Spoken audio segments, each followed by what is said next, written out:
Okay, let's take a look at problem 2, finding common factors. It says, what is the expression in factor form? 6n squared plus 9n. So I see that they both have a common factor of 3 in my coefficients and n as my variable. So if I pull out this 3n, I see that 3n times 2n gives me 6n squared, and 3n times 3 gives me 9. So I can pull out the 3n and I get 2n plus 3. All right, let's take a look at B. I have 4x squared plus 20x minus 56. Well, all three have a common factor of 4. So if I divide by 4 for each of these, I get x squared, 5x, and 14. So when I pull that 4 out, I'm left with x squared plus 5x minus 14.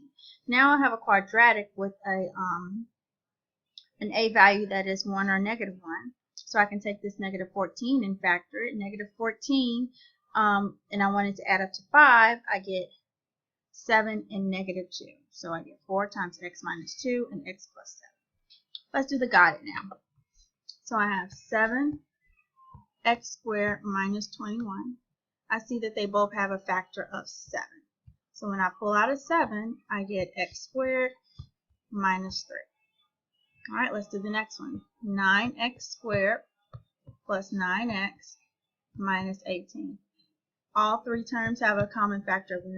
When I pull out a 9, I get x squared plus x minus 2.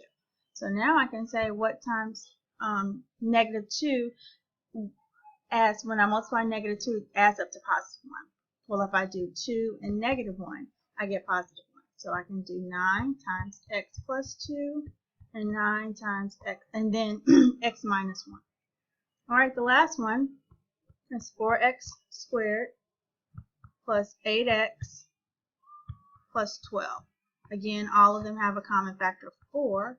So I have x squared plus 2x plus 3. When I look at 3, I know that 3 times 1 gives me, make sure that I wrote this problem down correctly. Yes, I did. So 3 times 1 gives me 4, not 2.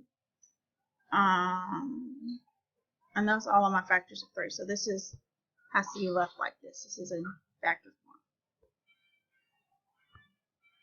I hope this helps.